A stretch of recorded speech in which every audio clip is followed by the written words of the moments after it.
see all the participants. Yes, it would be great. Thanks a lot. Okay, so this picture is really fundamental. It's very important, and it's very general. So this kind of regimes with a statistically impossible inference phase, an algorithmically hard one, and an easy, algorithmically easy one applies to essentially all high-dimensional inference problems that one can study in modern data science. So this is really conceptually extremely important to keep in mind, this picture. Sometimes the control parameter is different, has a different meaning. For example, in machine learning,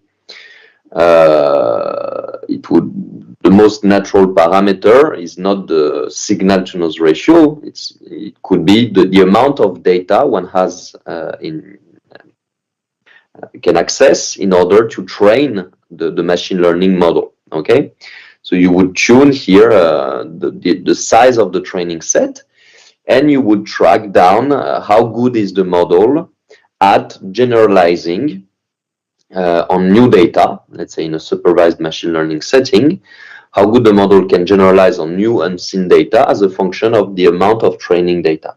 And you would have a similar picture. There would be a regime where the model cannot generalize. There is not enough information in the training data to learn anything about the underlying rule behind the task that you're trying to solve, that connect input and output. There would be a regime where information theoretically you should be able to generalize correctly, but machine learning algorithms trained in a reasonable time are not able to achieve so. And then there would be a regime where the machine learning algorithm can learn.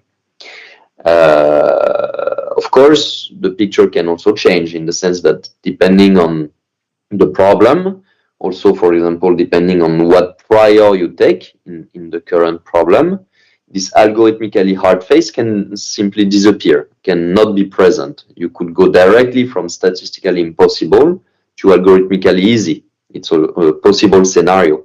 Another possibility is that there is never an algorithmically easy phase, and the problem is always hard to solve with efficient algorithms. You cannot solve them with efficient algorithms, even if information theoretically you can show that there is information in the data. This is another possible scenario.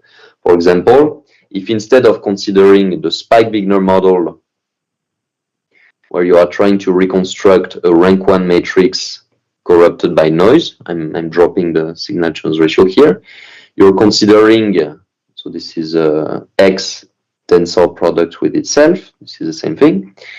You're considering a tensor inference problem of higher order. So let's say that now Y is a tensor of order 3 and would be X tensor X plus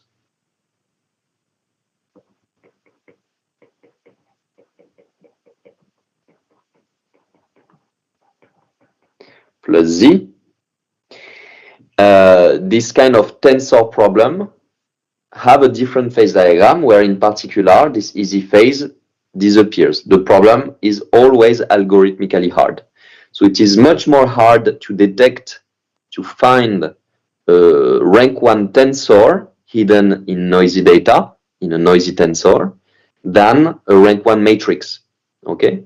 So component-wise, just to make sure that you understand what I'm writing, a tensor would be an object indexed by 3 indices, or 3, and its components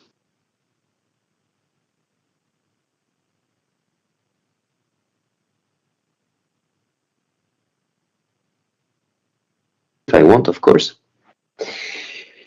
And the phase diagram as a function of the signal-to-noise ratio would be different. There would be no algorithmically easy phase. So the problem would always be hard. Okay?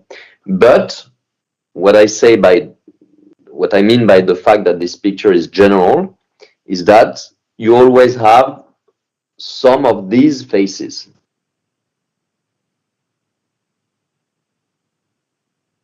There's no statistically impossible phase. You could be in a case where as soon as the signal-to-noise ratio is non-zero, you can recover non-trivially the signal. Okay, this is also possible. Okay, so you have all possible scenarios, but it's always a kind of a combination of some of these phases: statistically impossible, algorithmically hard, algorithmically easy. Okay, perfect. So now the goal of the lecture now is to understand the performance of this spectral PCA algorithm that I'm going to explain now. Okay, so the spectral so the question we want to answer is, can we provide a simpler inference procedure than computing the full posterior mean?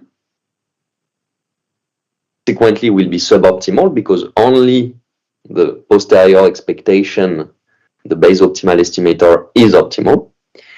But at least this procedure should be efficient. It should be computable always without requiring supercomputers, and you should be able to use it on your computer and see what it gives. And this procedure is given by principal component analysis. So basically, it entails computing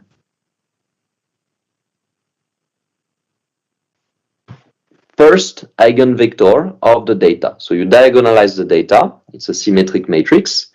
So you can diagonalize it. It will have real eigenvalues. And you can look at the eigenvector corresponding to the largest eigenvalue. And this is what I call by the spectral estimator, XPCA. Okay? So we want to understand how well this estimator, which is a vector, is aligned with the ground truth X star. Okay, can I reconstruct non-trivially X star using the top eigenvector of the data?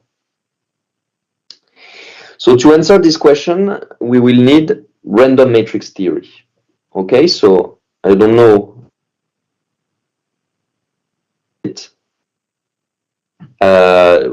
These lectures will be self-contained, so even if you don't, I hope that you can get something out of it. Okay. So before trying to answer this question, I will define basic notion.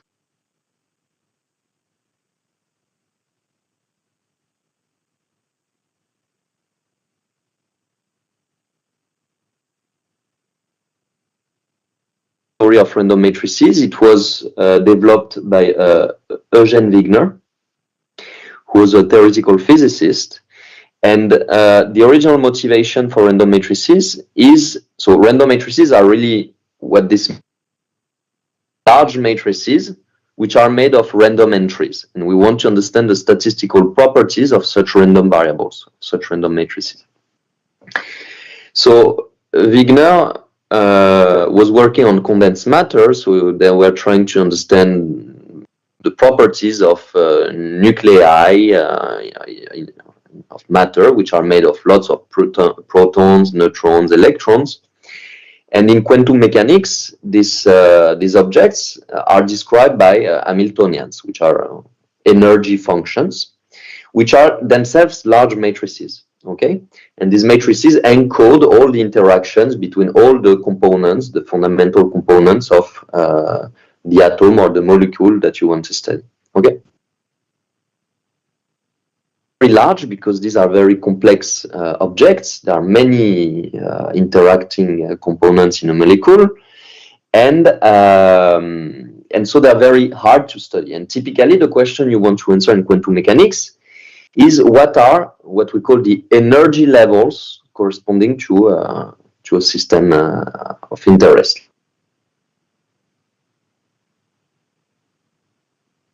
Understand water, just one molecule. The basic question is to understand the energy levels, the excitations that this molecule can take. And mathematically, these are the eigenvalues. These correspond to the eigenvalues.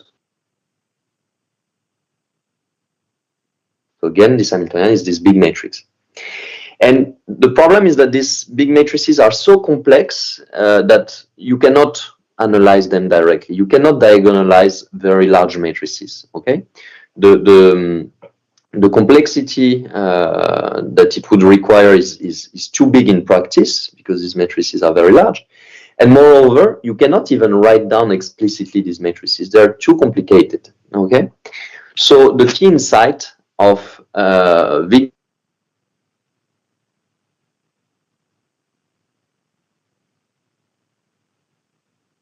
matrices and replace them by purely random matrices, okay, with very simple statistics, with, let's say, Gaussian entries. These are called Wigner matrices.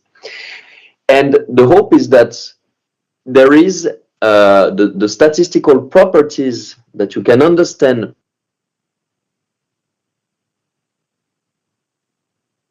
something about the true physical systems. Somehow you hope that there is universality in the sense that the precise details of a specific Hamiltonian do not matter, and that random matrices can capture statistical properties of these big, large matrices. Makes it so useful because you can model very complex systems by just studying idealized setting which are just models between very simple variables. You're kind of the original problem. Nevertheless, the very fact of considering enough complexity, of considering enough particles that are interacting, even if the actual physics of a single particle is simplified a lot, you can still capture what is going on, because most of the things we observe in nature are emergent phenomena which simply follow from the complexity, from the fact that there are many interacting single elements together. But the details of how every single component behave is not relevant. It's not really relevant in the large system limit. In random matrices, this is the very same idea. It doesn't really matter what are the precise properties of like the atoms and protons and neutrons you're studying.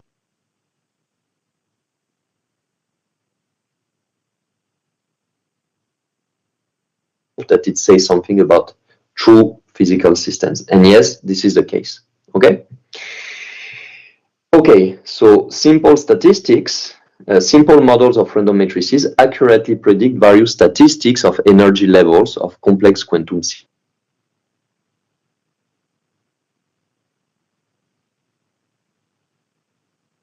The fact that it is interesting to study very simple models of random matrices by universality. And of course, here I've given you an application in condensed matter physics, which is the origin of RMT. But RMT, random matrix theory, is used everywhere now. So it's a main tool to study machine learning problems today, finance, to understand data in neuroscience, any field where you have large matrices, which means everywhere, random matrix theory is important. Okay, so it's a very important toolbox to know. So let me questions. Yeah. Question. I have a question. Yes. Yes.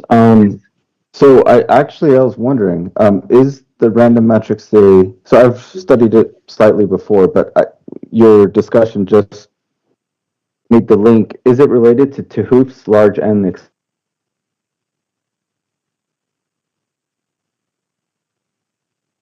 It's related with large matrices. Yeah, I mean, I don't know really this expansion you're talking about. I've heard about it, but I don't want to say wrong things. Yeah, of course, yeah. I don't know. Maybe I can take a look. Yeah. I would say that naively there must be somehow connection, because random matrix theory is always about large system limits, and one way to answer to study the analysis of the spectral PC algorithm is again through a kind of large N expansion. So yeah, and there's probably it becomes like a mean field theory. Yeah. I mean, Yeah. random matrix theory is connected to mean field theory. Yes. Okay. Yeah. Thanks. Okay. So Giulio, for you, maybe what I'm going to say right now is a bit. These are known things, but I will nevertheless tell them. Hopefully, what I'm going to say after may be new to you. Let's see. Okay. So the first, so in random matrices, we talk about ensembles. So it's we're talking about probability distributions over matrices. So the simplest case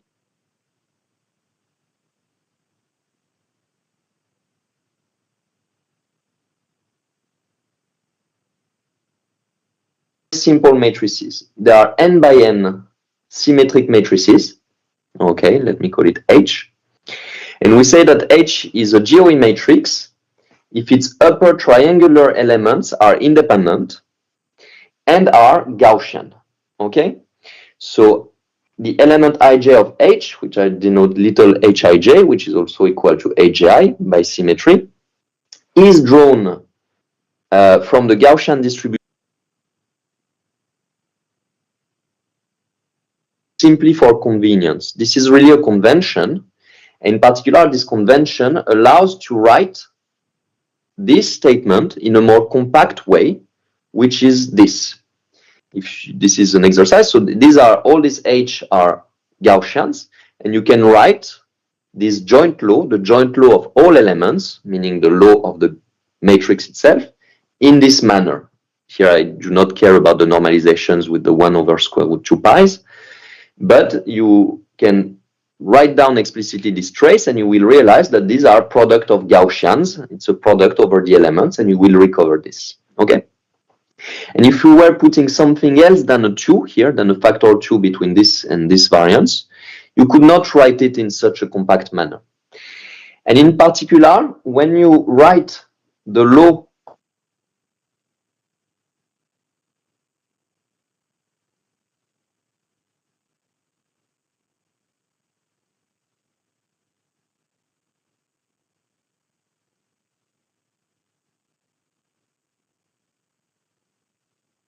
ensemble of random matrices is basically invariant in distribution to any rotation. What does it mean concretely? It means that if I take a H and I rotate it, so I rotate its eigenvectors from the left and from the right, so I change the basis, which concretely means that I apply an orthogonal matrix on the left and on the right of the matrix. Then let me write down its probability distribution. What's the probability of observing, according to the GOE ensemble, such rotated matrix?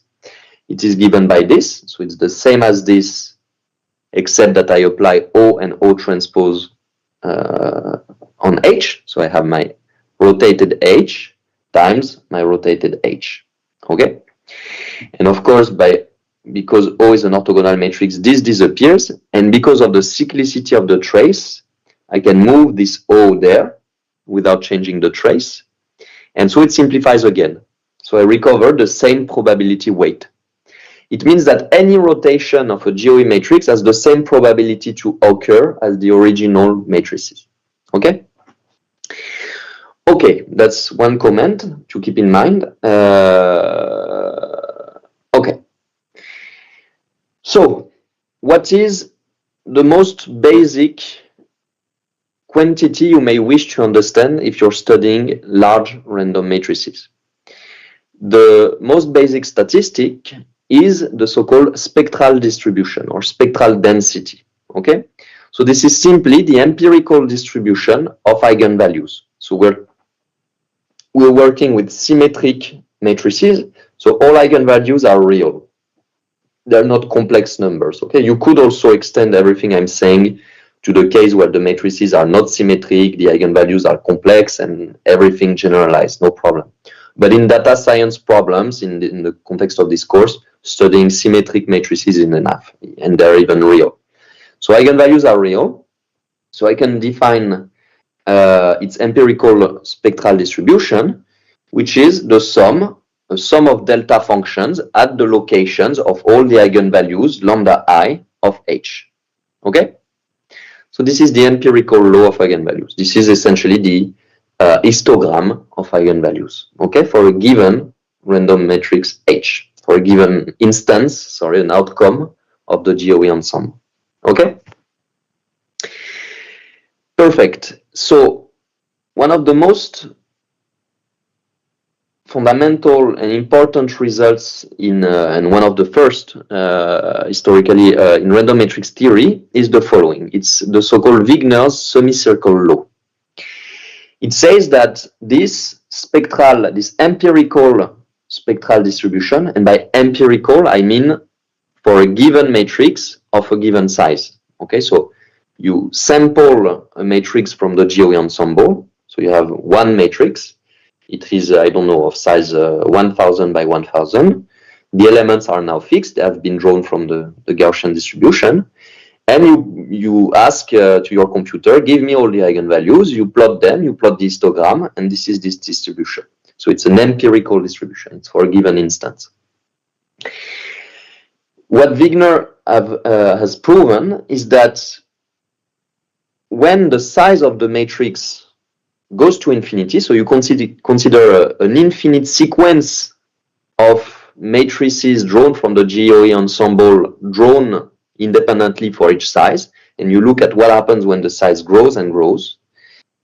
In the limit when the size goes to infinity, this empirical distribution tends to a well-defined limit, which is itself a probability distribution, which is called the semicircle distribution. That's why there is a S and a C here for semicircle, which looks like this, okay?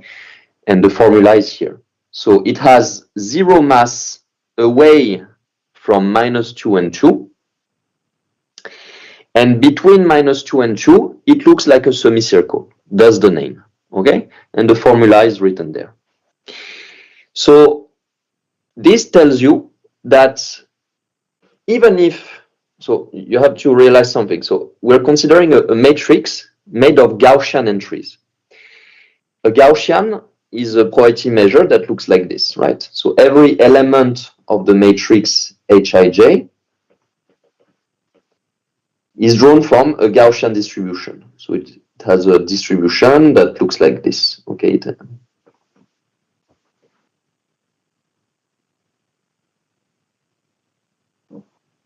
Okay? But the support is infinite. So a Gaussian has a rather small probability to escape far away from the mean, but non-zero. A Gaussian can take any value from -infinity to infinity, right?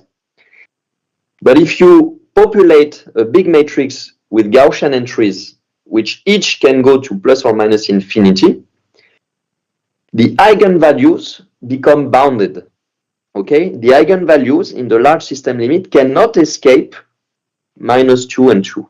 Okay, and this is of course not a Gaussian law, so this is a more complicated law. Okay, so this is an important, very important result. So it describes the spectral density in the large size limit, what we call the asymptotic spectral density of symmetric Gaussian matrices. Okay, so you can already see the connection with the problem we're studying. This is telling us what is the spectral distribution of the noise in our problem, okay? So why is it interesting? Because you can already use this as a very simple statistical test, right?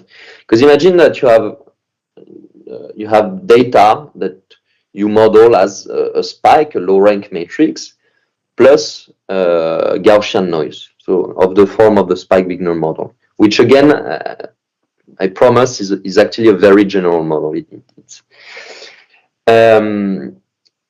What you can do is simply, so the first question you may wonder is there some signal in this data? Okay, is there something else than pure noise? Okay, so to answer that question, you can simply do the following.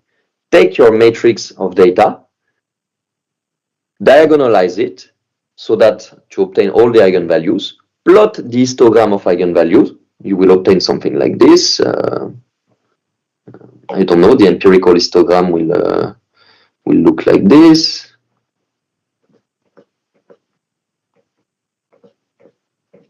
Like this.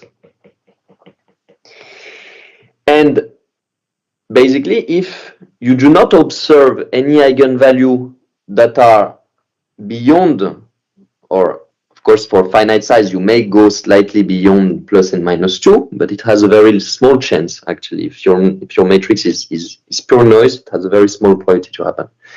But if you don't observe any eigenvalue that are far away from this, what I call this bulk of eigenvalue, it's like this blob of eigenvalues, then with high confidence you can say, no, my data does not contain information, because basically this is what I should observe if my data would be pure noise. Okay. If, however, you observe something different, let's say that you observe additional eigenvalues, let's say one there, maybe one there, then you can say there must be something else than pure Gaussian noise, because random matrix theory tells me that if they would be only noise, I could not observe these eigenvalues. I could only observe this. But because I'm seeing this, it means that there's something else. So you can use random matrix theory as a statistical test in order to have a kind of null hypothesis to compare with, to detect whether there is a signal or not in your data. Okay? This is the null hypothesis. These are the eigenvalue distribution you should observe if there's nothing else than pure Gaussian noise in your data. Okay? And your data is, if you observe something else, it means that there's something else. Okay? So this is very important. Okay. Excuse me, sir. Yes. So you are saying, like, from this random matrix theory application, like if there is a lot of abundant same number of random datas or matrices are present in like in a space or anywhere, so we can detect the noise and the signal. Like we can differentiate between the identical matrices if there it is noise or signal. Like if what I'm trying to ask is, like, if there is a copy of the same data, like there are a lot of data present in our surrounding and in system and everywhere, so like how can we distinguish? So is this the right method to distinguish random matrix theory and this GOE?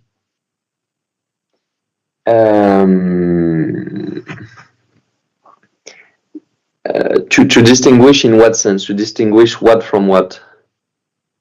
To distinguish, like from like for example, like what I'm trying to ask is, uh, uh, like say I have a data set of 1,000 people in a school, like, okay, and the same data set is replicated or has just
of dimension n times p.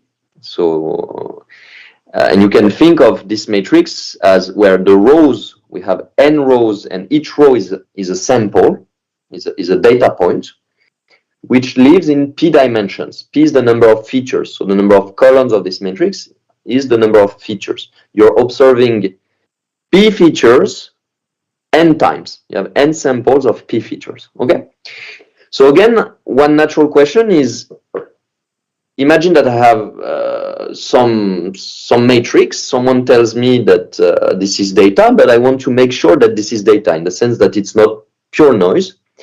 So what I can do is to construct. So now it's not a symmetric matrix. So I need to, the GOE does not apply. So I want to construct first the covariance matrix. The covariance matrix, which tells me how, so if I write down X, this is the covariance matrix. This is a matrix of size P by P. So this is the feature covariance matrix.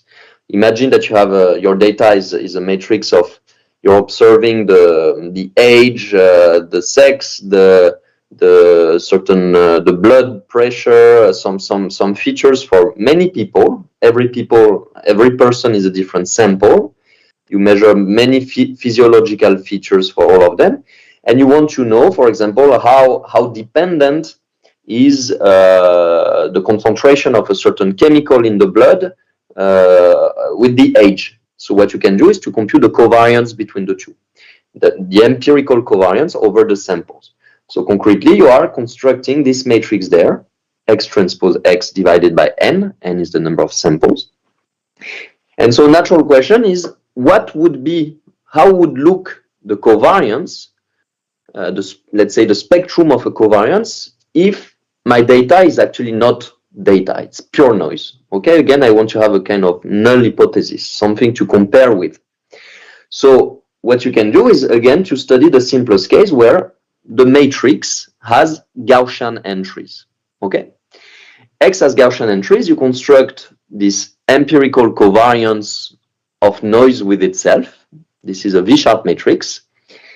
And so now you ask, what is the spectrum? Okay, again, all the eigenvalues are real, but now they're also positive because this is a positive semi-definite matrix, right? So, which means that all eigenvalues are positive. So, if you define gamma as the ratio between the number of features of columns in the matrix X divided by the number of rows, the number of samples, then the Marchenko-Pastur distribution appears. So the extension of the GOE of the Wigner result to empirical covariances of pure noise is the Marchenko-Pastur distribution.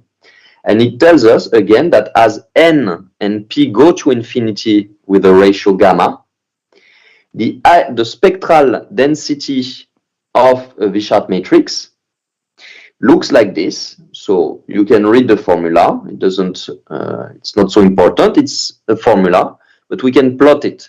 Okay. We can plot it for two different aspect ratios. So when gamma is 0.5, where again I recall gamma is P over N. The spectral distribution, when P and N become very large, will look like this, okay, in blue. So this is a non-trivial distribution. If gamma is 2, it will look different. It will look more spreaded, and also there will be a mass in 0 here. Because you see, the rank of this matrix, the rank of W is the mean between P and N. And this is a P by P matrix. So it means that if N is smaller than P, some eigenvalues must be equal to 0. Okay? And indeed, when this gamma equal 2, it means N smaller than P, some eigenvalues must be 0. The matrix is not full rank. And so you have a mass in 0. You have that many eigenvalues that are 0, gamma minus 1 over gamma.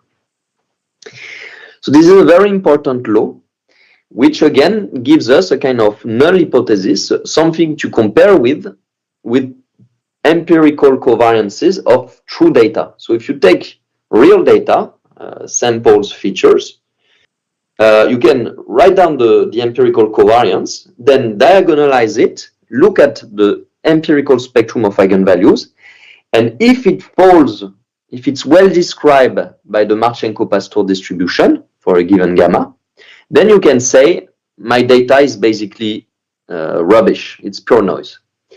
If you observe something else, a deviation, a kind of important, sufficient, let's say a statistically significant deviation from this, you can say my data is not pure noise. Okay, it's something else. Okay? Yeah, one quick question. But yes, if your matrices are so small, there could still be a major deviation, even though it's pure noise. Of course. I mean, these are asymptotic results. This holds for P and N large. But let me just comment on this. Statistics such as spectra of eigenvalues for random matrices converge extremely fast to the asymptotic predictions, because much faster than if you're considering statistics of correlated random vectors. Because you see, somehow eigenvalues of a random matrix, another comment, even if the entries of the matrix are independent, like a GOE matrix, up to the symmetry, of course, but the entries of the matrix are independent. The eigenvalues are not independent of each other. They are strongly dependent, okay? And actually, the convergence of such statistics is extremely fast with N and P for V-sharp matrices in random matrices. So even, at some point I will show, even if you simulate a system of size 200, which is ridiculously, which is very small compared to practical sizes in modern applications, you can see that already the random matrix theory prediction is extremely accurate. Okay, so you really need to work with very small systems to have issues. Let's say, yeah. Okay, we'll do the simulations in the next lecture. Let me continue. Is there any other question, or okay? I will move on. So let me, of course, I cannot say everything, so let me just select what I want to say. I'm a bit slower than I expected.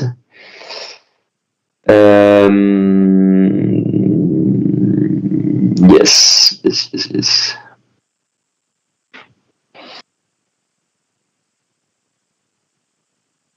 Okay, so what I will do,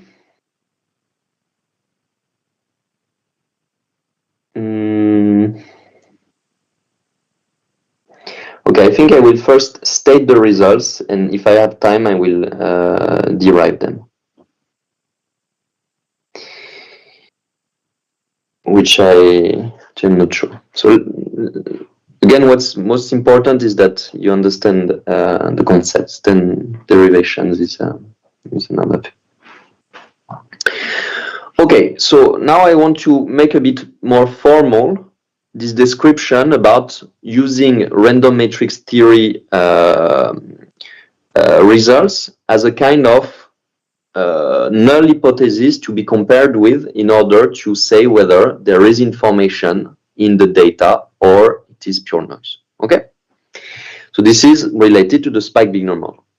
So what I want to tell you about now is one of the most, if not the most important threshold phenomenon, phase transition phenomenon in modern data science and in random matrix theory, which has deep implications not only in the Spike-Wigner model, but I could cite applications in the training of neural networks, in detections of defaults in matter, in materials, in finance. I mean, it appears absolutely everywhere. Signal detection in large data sets of neuroscience experiments. It's really crucial.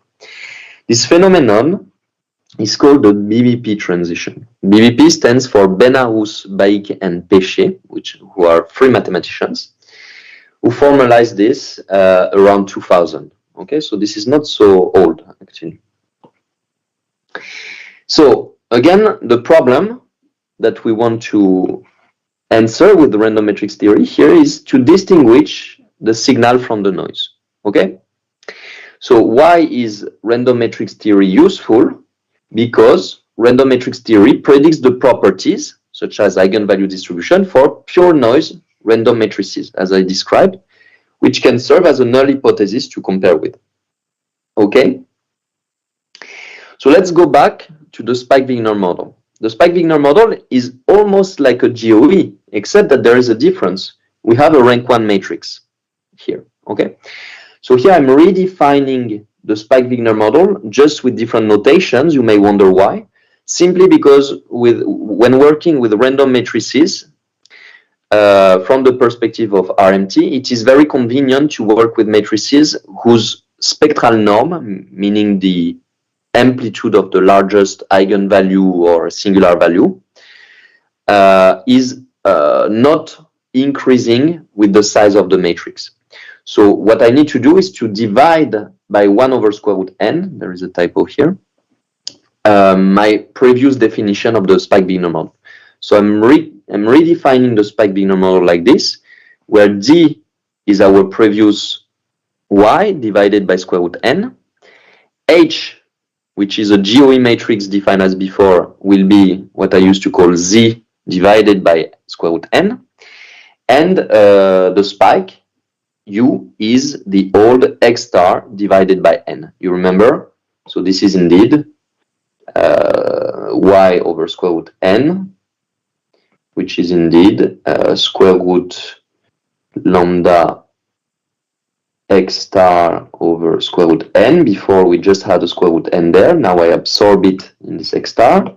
I redivide by another square root n, which is this one, plus z over square root n. So it's the same model as before, rescaled. Okay? And this is what I call U, and this is what I call H. Okay? And square root lambda is what I call now tau. Okay? That's the mapping. But it's the same model as before. Perfect. So this results from Benarous, Baik, and Péché says the following.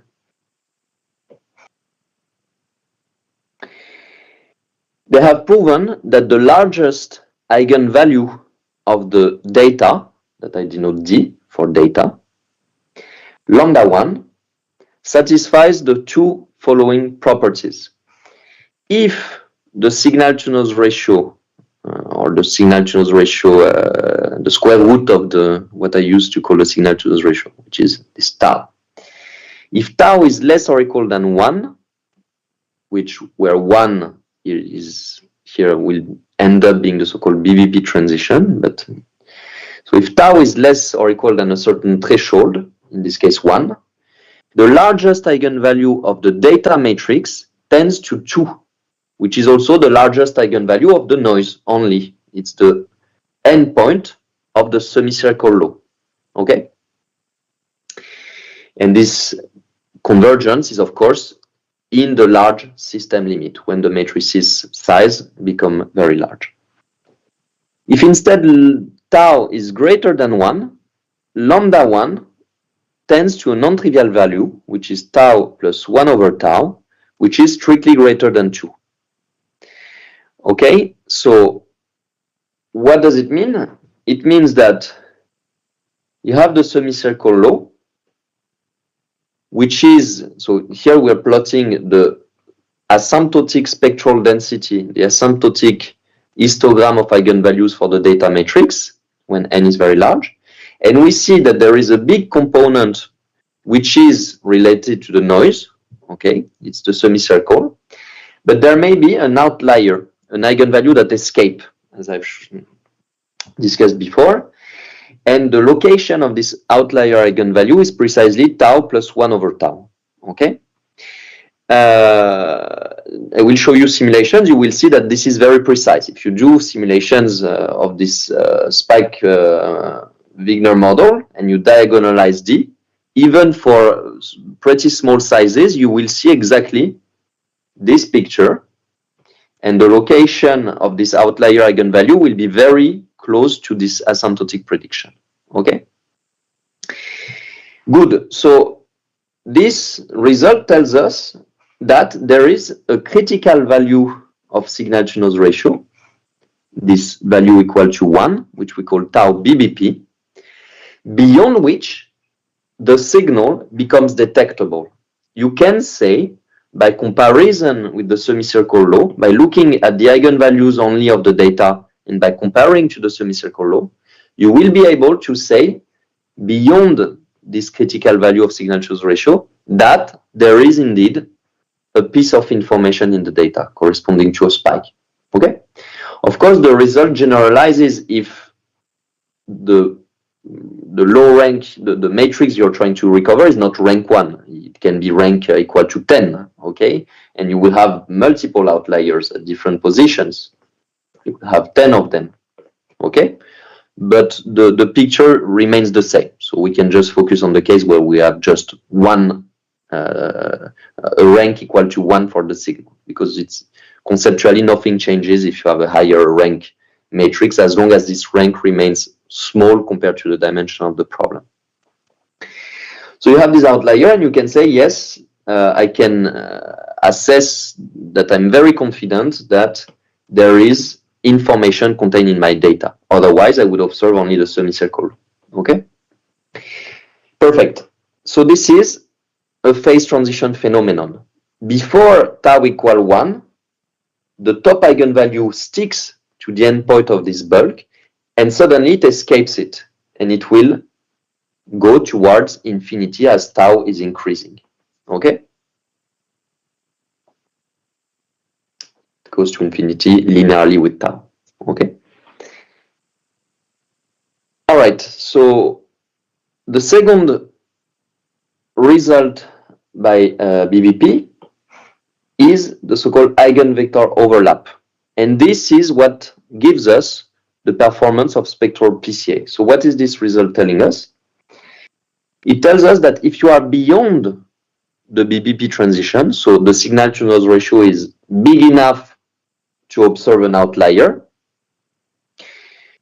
the eigenvector V1 of the data corresponding to this outlier eigenvalue has a non-trivial overlap with the signal that you're trying to recover, okay?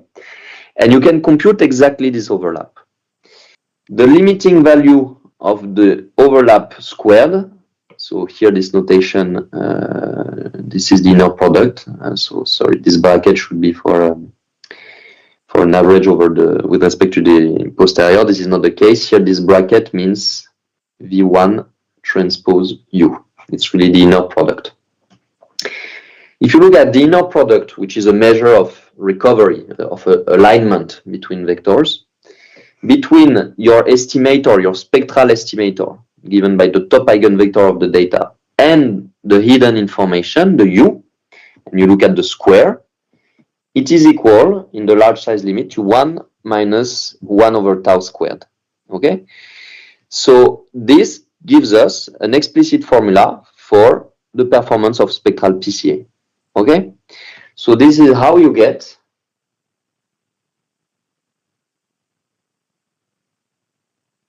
this picture, this curve in the phase diagram. Okay? And so you see that beyond lambda BBP, which is equal to 1, there is no information in the data that the spectral algorithm can exploit. So this is the region where basically the top eigenvalue of the data, so this is the histogram, this is for a real experiment, by the way, so I've simulated for n equal, I don't remember, maybe 500. I've plotted the histogram of eigenvalues of the data in the spike Wigner model. This is this yellow histogram. I've put on top the semicircle law. You see that it characterizes extremely well what you observe in practice. And I've indicated in red the location of the maximum eigenvalue. And you see that in this case, it is 2. So in this region, which is the statistically impossible and algorithmically hard region that lies before the BBP transition, the spectral estimator cannot give you anything, okay?